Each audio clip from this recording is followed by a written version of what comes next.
Let's start this one out with a bang. Madam Secretary is just a show for dumb college freshmen who think they understand how the political system of the United States works. First airing in 2014, this show kicked off a slew of politically centered TV shows, including House of Cards, Designated Survivor, and even Scandal. Unfortunately for all of us, none of these shows were ever able to recreate the magic that surrounded the first few seasons of The West Wing, and the worst offender of all of them was easily Madam Secretary, starring Tia Leoni. I remember very distinctly watching the first few episodes when this came out because there was some hype surrounding it when it was first released, and it disappointed us at nearly every single turn in the story. So sit back, relax, and I'll go ahead and go through the problems with Madam Secretary. Problem 1. This show does not understand what makes a good character a good character. At the center of the show, we have the embattled Secretary of State, Elizabeth McCord, played by Tia Leoni, who comes across as probably the second most wooden character ever after a Minecraft tree. She's a mom, she's a former CIA agent, she's one of the most politically powerful people in the entire planet, and she couldn't be less cool if she tried any harder. She spends most of the show coming across as aloof, out of touch, and even downright boring sometimes. Secretary McCord's husband comes across as your typical dorky modern dad. Looks like a model and thinks less than a model. Her daughter Stevie only makes things messier, making about as many bad decisions in the show as Demi Lovato in an empty pharmacy. And her staff is basically the cast of Jersey Shore, with all of the drama and none of the entertainment. I mean, come on, it's basically the same thing as Larry, Curly, and Moe running The Office. What the show critically does not understand is that good characters are not good simply because you say that they are. Nor does always advocating for the most popular political position make the character any better or worse morally. Good characters are principled and consistent, likable and personable, flawed yet evolving. You see, your character really doesn't have to be talented, popular, or even dynamic for us to find a character in them to root for.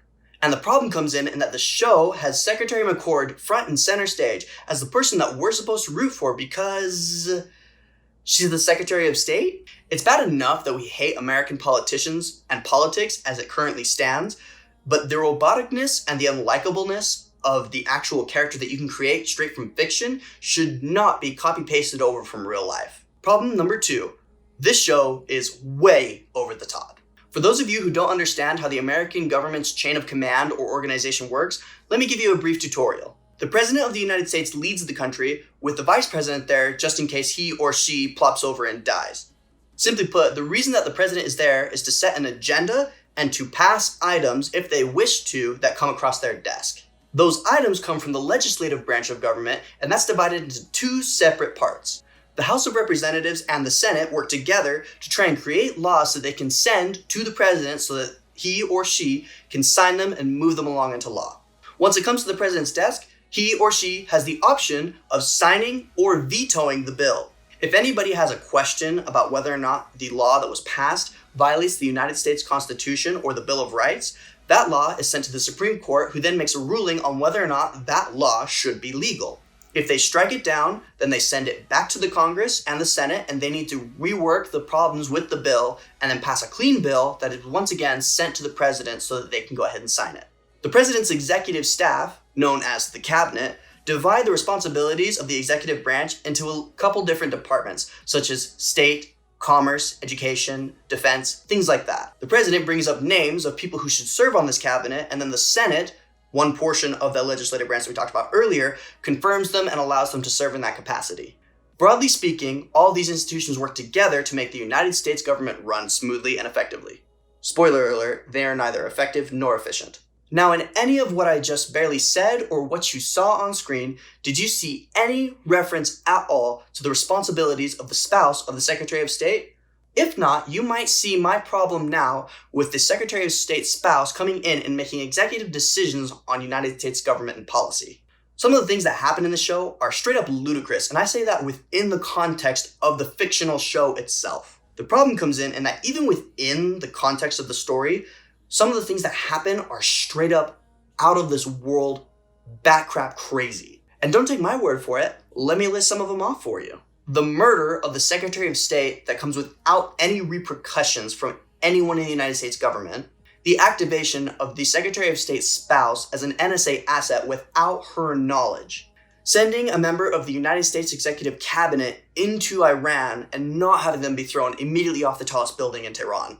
and a CIA tech analyst being involved in the coup of a major country. It all goes way over your head. And because it does that, it throws you out of the story. It makes you forget that you were watching a show and you were enveloped in a story, or you're trying to be at least, and you're there in your living room thinking, what the heck just happened? And the deeper and bigger problem is that the show seems to think that just because there's drama, that there's stakes that anyone cares about, that it somehow makes the story better because more things are happening. I have the same standard about drama in a show as I do about calories. If it's empty, it's not doing you any good. Moral of the story, it adds minutes, it adds drama, it adds content, but it doesn't do anything for you. And problem number 3, the show is just boring. It really is that simple. There's so much in the show, so much content that the show really shouldn't have any problem keeping your attention because there's so many things going on all the time. And in reality, you're sitting there most of the time on your couch wondering why it is that you're watching this instead of watching The Office. I would actually begin watching this show and fall asleep as it played. And then once Netflix brought up the "Are you still there?" screen to make sure that I was still watching, I would wake up because the sound of silence was more entertaining than anything I'd been watching. The dialogue, whack. The plot, whack. The characters, whack. The relationships, whack. There may be something there, but there is nothing substantive there. And so since there's nothing substantive there, you may have a story, but you don't have any investment from the audience in that story. Honestly, I would give it a thumbs down. I would say that anybody who watches this show is just asking to be aggravated as they get into it, or you can just turn it on as background noise knowing that nobody will ever watch it just so you can have your TV on, but that's pretty much the only utility I would really have for it. If you are looking for a good political show that actually has some riveting dialogue, some characters that you care about, and some good moments, I would recommend The West Wing. It's an older show and it's on Netflix, but I would recommend it to everybody simply because Aaron Sorkin does a really good job with all the characters, and it's better than anything that came out of this trash heap. If you guys really enjoyed what you saw, please go below, click the like button. I really appreciate it when you support the content, and hit subscribe if you want to see more videos. Also, go ahead and shout me out in the comments. Let me know what you agreed with, what you disagreed with. Go ahead and try and defend Madam Secretary. Spoiler alert, you can't. And let me know what your thoughts on the show were.